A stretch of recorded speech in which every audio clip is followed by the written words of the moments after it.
They said, "Put her in the stocks," and the world obeyed. Iron jaws bit my wrists. Wood scraped skin, and the yard fell silent except for the whip-cutting air. I didn't beg. I'd learned long ago. Tears don't move men who believe they own you. Then came the sound that stopped everything. Small footsteps. The overseer's son, my son.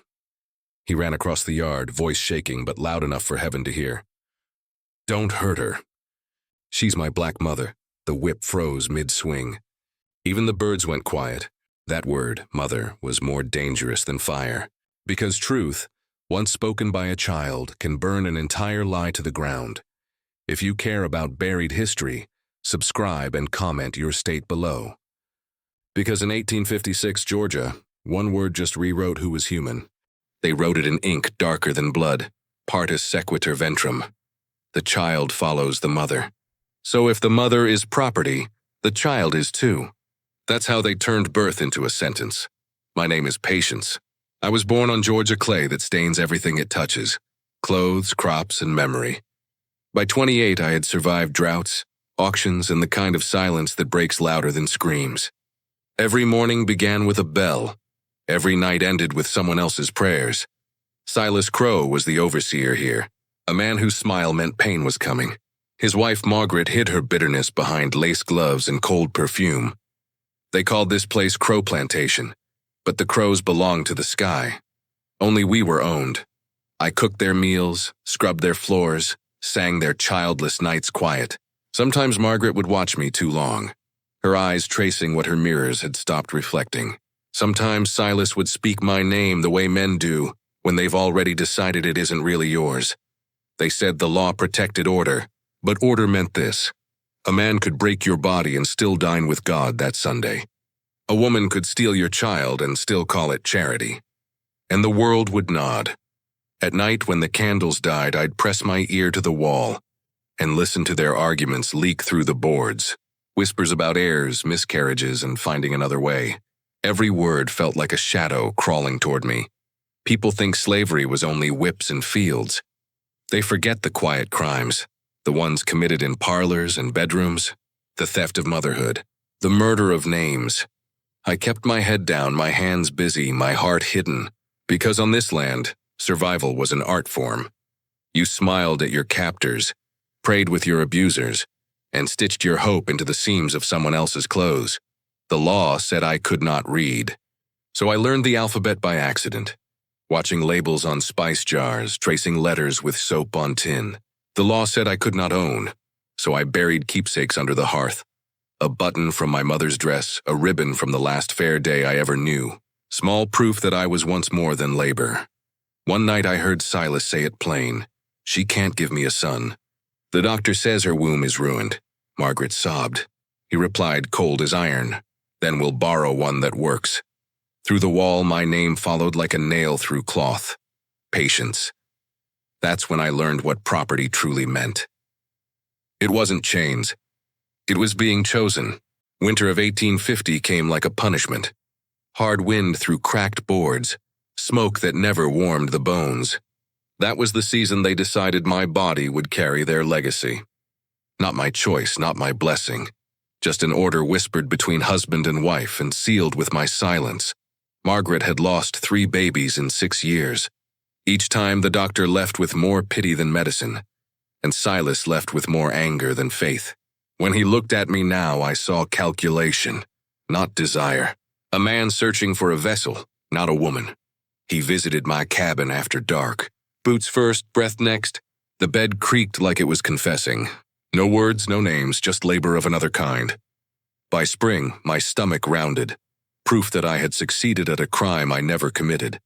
They hid me at the far edge of the fields where no one would ask questions. Old Juno, the midwife, brought food and stories in equal measure. "Hold on, child," she'd whisper, pressing her wrinkled hand against my belly. "Love him while he's still yours." The night came cold and long. Rain tapping on the roof, thunder rolling slow. Pain built in waves until the world narrowed to breath and blood. Juno's hands caught him before he hit the dirt floor. A boy, light skin, dark hair. Too perfect for this place. For one heartbeat, I thought I might be allowed to hold him. But the door opened, and Margaret stepped inside wrapped in shawl and victory. "Is it healthy?" she asked. Her voice trembled with hope and horror. Juno nodded. A fine boy. Margaret reached for him with the hesitation of someone touching stolen gold. The baby wailed high and thin until the sound carved something out of me I'll never get back. She tried to hush him, but he turned his face away. Hungry, searching, Juno's eyes met mine. He needs to nurse. Margaret's jaw tightened. Her hands shook as she handed him to me. Feed him, she said, but remember your place. I pulled him close, skin to skin, and the world vanished. He latched, and the pain of birth turned into something holy. His tiny hand opened against my chest like a promise. For those few minutes, I was whole. I was mother. Margaret watched, knuckles white, heart breaking behind her lace. When he finished nursing, she took him back as if claiming property, not life. His name is Thomas Crow, she said. Address him as Master Thomas. The words tasted like ashes, but I whispered them anyway. Yes, ma'am. Master Thomas. That night as they left with him, I touched the spot on my chest that was still warm and whispered the vow that would define every breath that followed. You will never forget. By 1854, the house had learned to move around two sons. The mistress in her silks and the small boy who followed my shadow through every hallway. Thomas. 6 years old, all questions and light, never still long enough for sorrow to catch him. When I polished silver, he sat on the floor tracing my reflection in the spoons. When I hung laundry, he'd hide behind the sheets, laughing as the wind turned them into ghosts. Tell me the story about the rabbit who could fly, he'd beg, tugging at my apron. I told him stories in whispers, tales my grandmother had carried from the coast, of rivers that remembered names, of people who became stars to escape their masters. He listened like every word was a door he could step through, and sometimes, just for a heartbeat, I believed he might. Margaret watched us from doorways. Her eyes, once pale with grief, grew sharp with envy. The boy she called son ran to me when he scraped his knee, clung to me when thunder shook the windows, sought me out when nightmares came. Every gesture that should have belonged to her belonged to me. She tried to stop it. New rules each week. I was to speak to him only when spoken to, feed him only when told, never hold him longer than necessary. But love doesn't obey rules. It leaks through cracks like rain. Thomas would slip from his bed after dark, padding barefoot down the corridor to my small room off the kitchen. He'd curl against me without a word, heartbeat matching mine, until dawn painted him gold again. One afternoon, she caught him in my lap while I mended his shirt. Her voice sliced through the air. Put him down. Thomas flinched. I obeyed, but he turned to her, defiant in the way only truth can be. I like her better, he said. She doesn't yell. The room froze. Her face drained of blood, then flooded red. Her hand moved faster than thought. The crack of it echoed off the walls. Thomas stumbled back, eyes wide with hurt and disbelief. I wanted to run to him, God knows I did, but slaves don't run toward white pain. We wait to be told to move. He began to cry, and the sound shredded me. Margaret's voice trembled. I am your mother. You'll remember that. But Thomas, between sobs, whispered what she feared most. She's my real mama in my heart. That night she summoned Silas. I heard their voices through the floorboards, fury and humiliation tangled in drink. She's ruined him, Margaret hissed. He looks at her like she's holy, Silas grunted. Then remind her she's not. The next morning the yard filled with sunlight too bright for what? For 3 nights after the whipping, the house breathed different. Lamps burned longer, voices dropped lower, and even the wind seemed to wait before crossing the porch. Silas pretended nothing had happened. Margaret prayed louder at breakfast.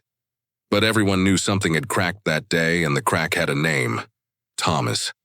He stayed close to me now, quiet as smoke. When I scrubbed the floors, he trailed the rag beside me. When I worked the garden, he dug with his bare hands until his palms blistered. He didn't speak of what he'd seen, but his silence carried more truth than words ever could. Children aren't supposed to know the shape of lies, but he had seen one built from wood, blood, and order, and it had changed the way he looked at every grown face around him. Old Juno watched too. She saw the way the boy's eyes followed me, the way he flinched when Silas raised his voice. One evening, when the kitchen was empty but for the smell of bread and fear, she said softly, Child, that boy knows more than he should. I wiped my hands and whispered, He only knows love. Juno shook her head. Love is heavy when the world calls it a sin. He's carrying it barefoot. Later that night I found Thomas in the pantry, crouched behind the flour sacks, listening to the grown-ups' voices seeping through the floorboards. Silas's anger, Margaret's weeping, the word sail floating like a ghost.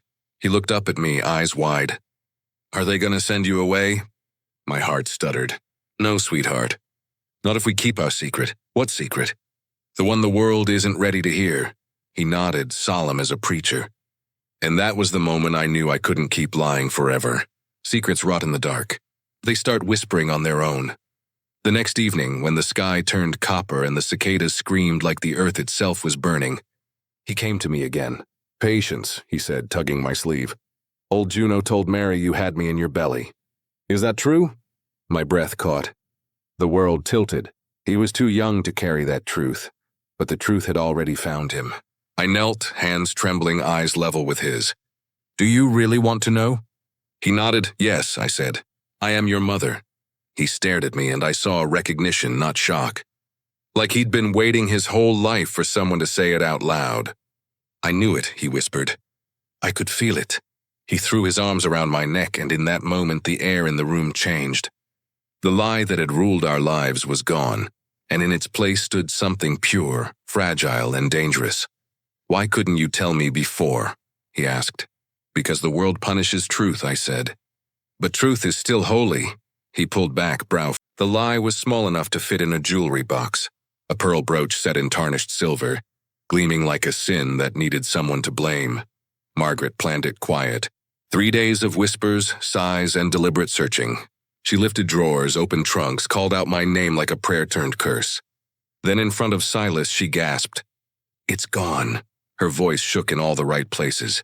I stood in the doorway holding a tray of tea, and in her eyes I saw triumph wearing grief's mask. Silas frowned, half bored, half eager. She's the only one with access, Margaret said. You know how they are. Fingers that forget who owns what. That line was the lock clicking shut. He nodded once, the way men do when they've already decided someone's guilty. Then she'll be punished. I felt the room tilt. The brooch was in her dresser. I'd seen it that morning, glinting in sunlight like it knew what it was about to cost me. But innocence has no value where property speaks last. By dusk, word spread through the quarters.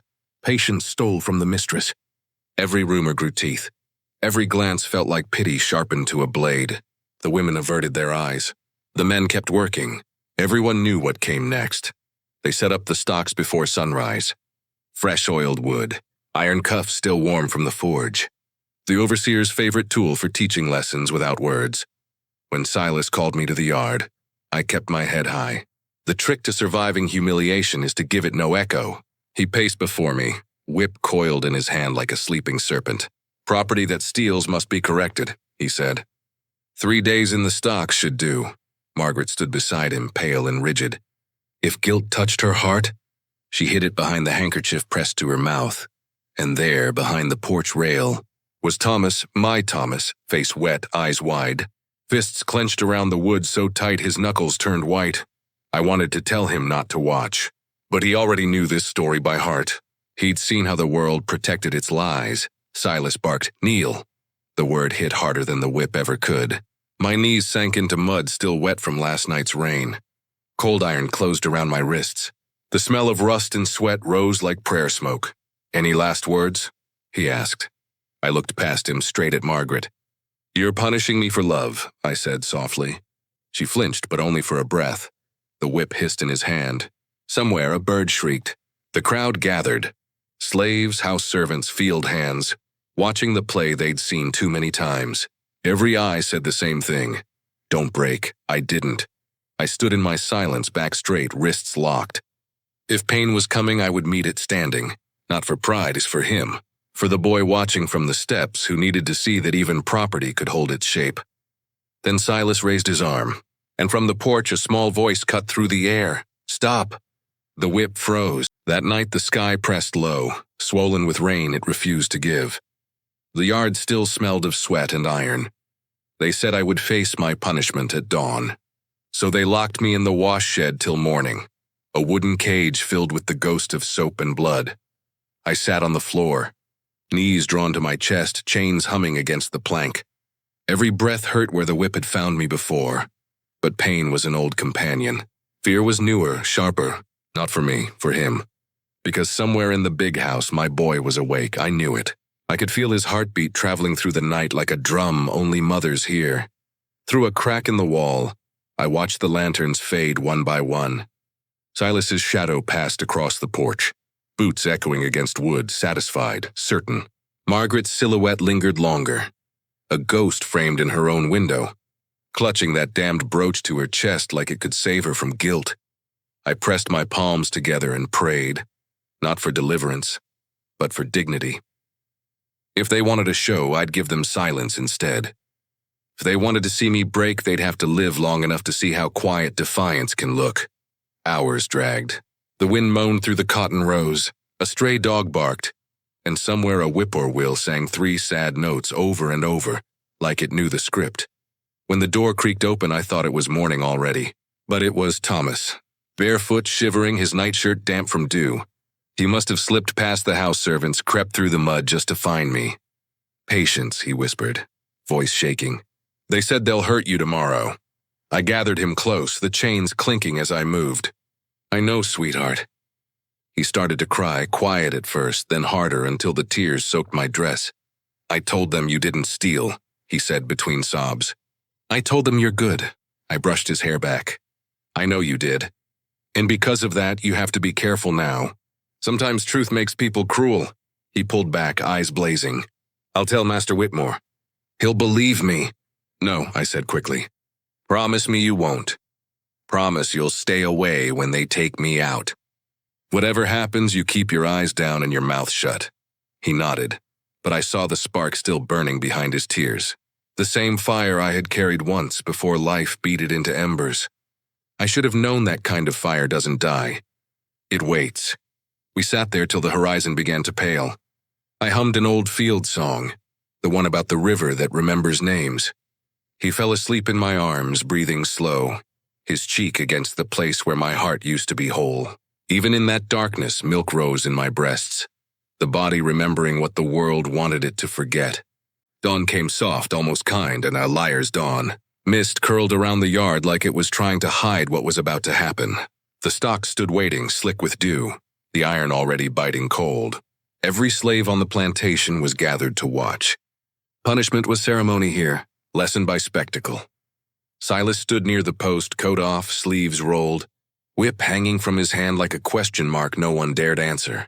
Margaret hovered on the porch, face pale as chalk, eyes locked on me, as if she might will me to vanish before anyone saw her sin reflected back at her. They dragged me forward. I did not resist. The trick of survival was to make obedience look like choice. My knees sank into the mud. The iron clamped my wrists.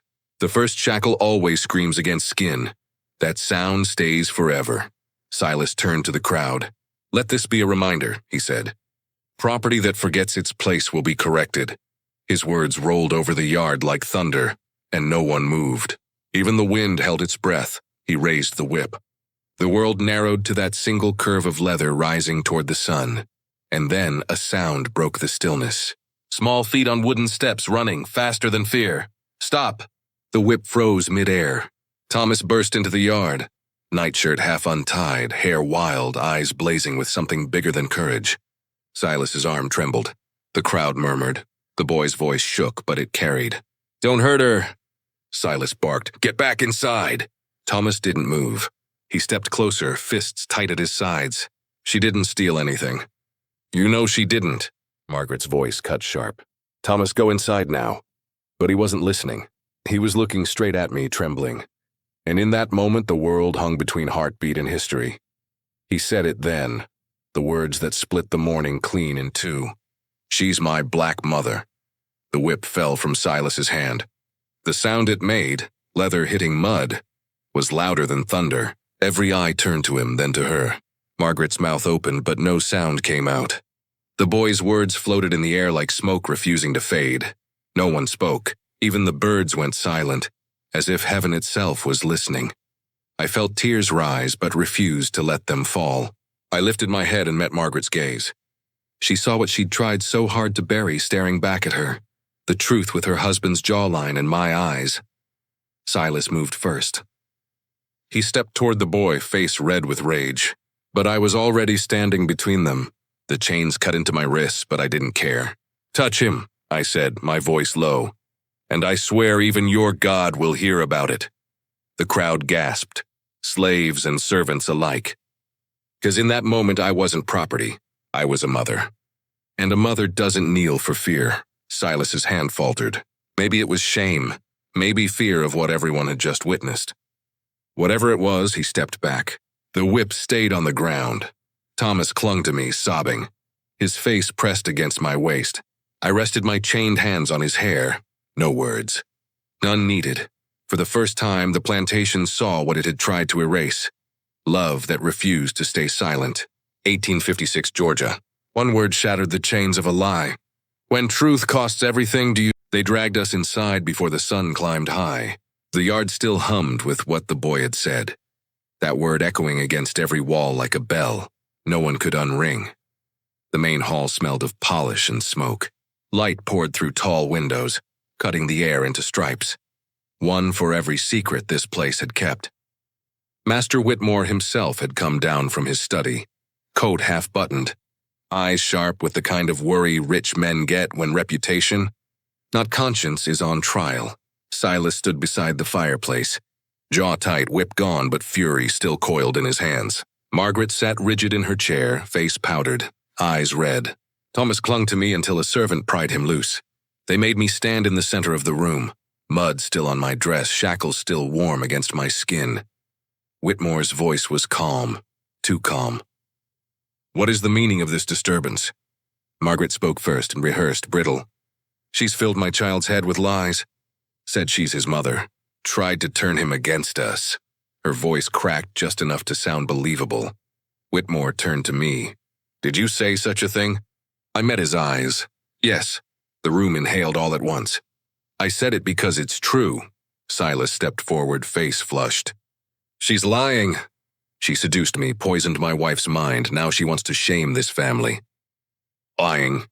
The word slid off his tongue like oil on water. But Thomas heard it and shouted, "That's not true!" "You heard her. You heard her for nothing." Margaret grabbed him by the shoulders. "Enough." Whitmore slammed his cane against the floor. "Silence." He looked toward the doorway where the house slaves hovered. "Juno," he said, "come forward."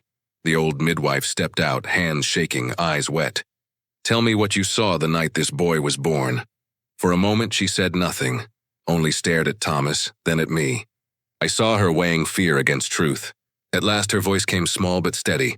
"I caught him with my own hands. He came from her body. That's the Lord's truth," Silas cursed under his breath. Margaret's hand flew to her mouth. Thomas's face lit up with something fierce, not joy but relief. Whitmore closed his eyes, exhaled slow. "What you've done here," he said finally, "endangers every order we live by. If word spreads," "It already has," I said. "It spread the moment he called me mother." His eyes opened, cold as pewter. "Then we will contain it." He turned to Silas. "Prepare the wagon. She'll be sold south by week's end." Margaret gasped, maybe from victory, maybe from guilt. Thomas screamed, "No! You can't!" He ran to me, but Whitmore caught his arm. "You'll forget this foolishness, boy. You'll thank me one day." Thomas kicked, twisted free, and pressed himself against my skirt. "I won't forget. She's my mama." I looked at Whitmore, at Silas, at every face pretending this wasn't murder by paperwork. "If the law says I'm property," I said, "then know this, property can still remember." They led me away. Chains clanked like punctuation marks on the end of every sentence they'd ever written about power. The morning they took me, the air smelled of iron and rain.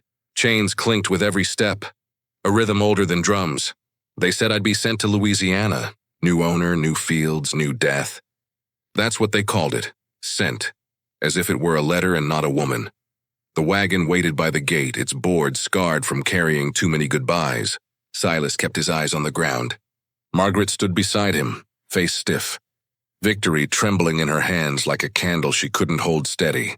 Whitmore signed papers that sounded like final breaths.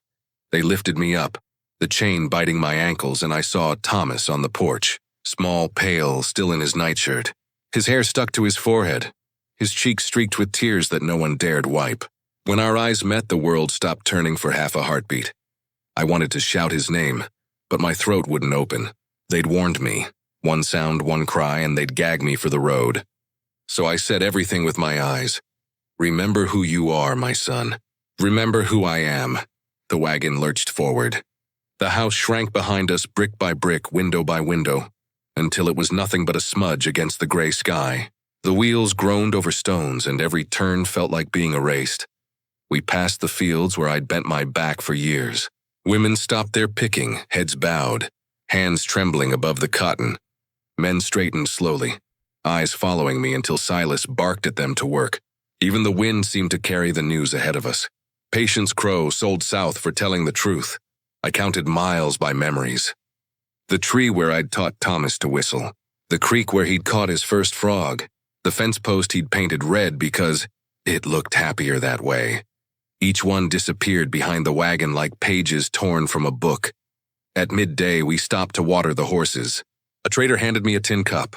I drank slow, tasting rust and distance. He muttered, "Ain't worth much, but she'll fetch something." I almost laughed. They still didn't understand. I was already free inside the one place they couldn't reach. By nightfall, the river came into view. Broad, dark, endless. The ferry creaked under our weight, ropes moaning as it pulled us across.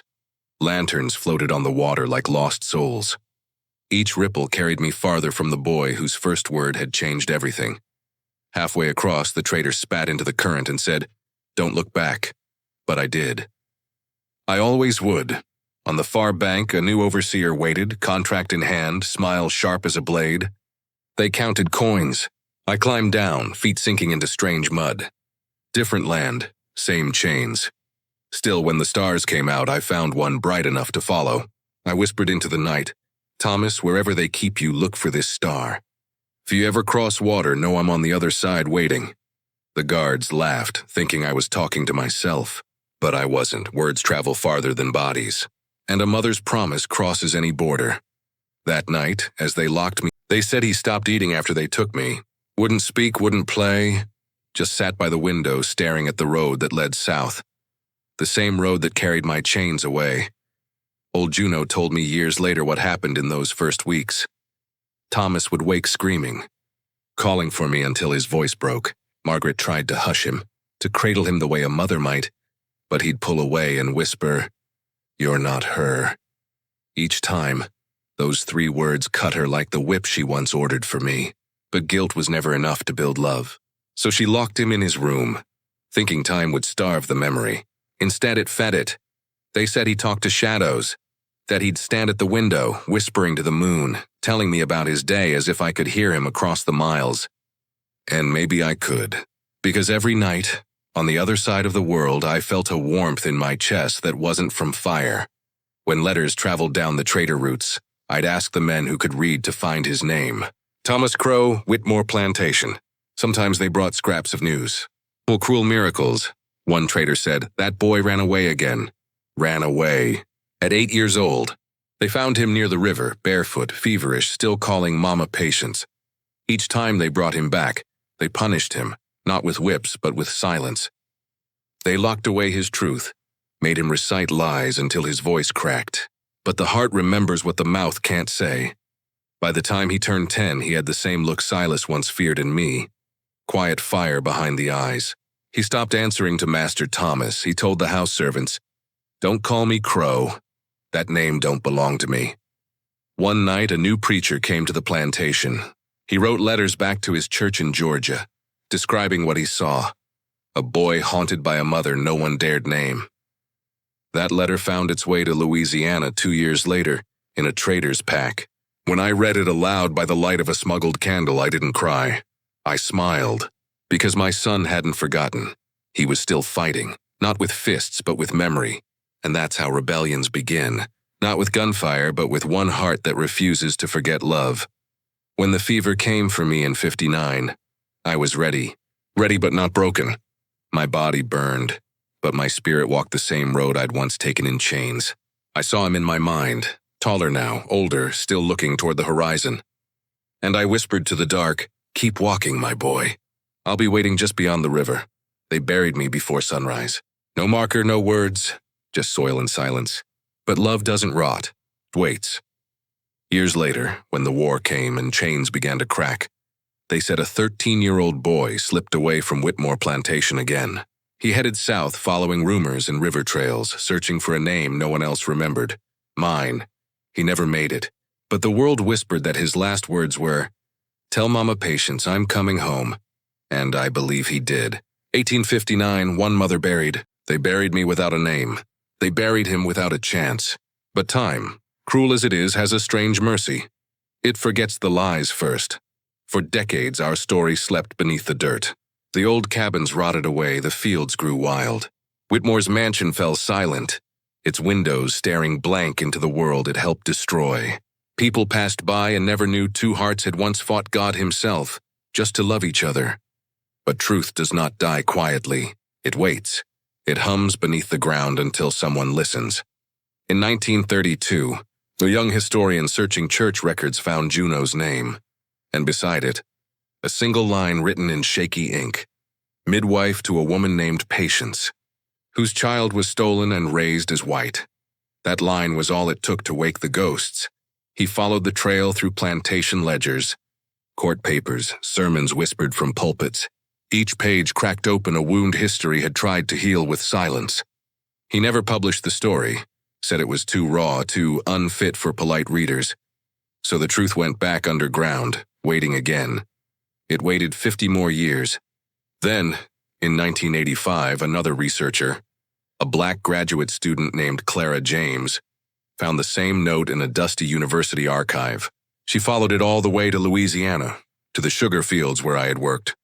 And there, behind the ruins of a cane shed, she found bones in unmarked soil, small, old, bound by rusted iron. The records couldn't prove they were mine, but she knew. She said when she touched the ground it felt warm, like someone had been waiting.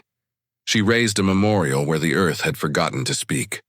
A single plaque, carved simple and clean, in memory of Patience and Thomas, mother and son, whose love survived what law forbade. Nothing more. Nothing less. People come there now. They bring flowers, sometimes prayers, sometimes silence. Teachers bring children to tell them how a word, mother, once tore a plantation apart, how a child's voice was braver than every law written to silence it. Some say, our spirits walk together under the cypress trees when the moon is high. They say if you stand there at night you can hear two voices, one soft, one young, whispering across the water, not in pain, in peace. They tell our story now in classrooms and documentaries and whispered podcasts that begin the same way. In 1856, a boy called a slave his mother, and every time someone says our names, we live again. Not as property, not as tragedy, as proof. Proof that love once spoken cannot be chained. Proof that truth once named cannot be sold. Proof that even in a world built on silence, one word can still bring everything crashing down.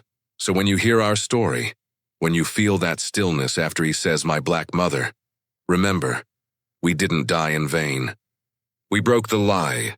We became the whisper that history could not bury. And if you're still watching now, you care about buried truth. So subscribe, share this story, and keep these names alive. Patience and Thomas, mother and son, chains and courage, loss and forever. Because the world only changes when somebody speaks the forbidden word out loud. And means it. 1856 to now, one word turned pain into history.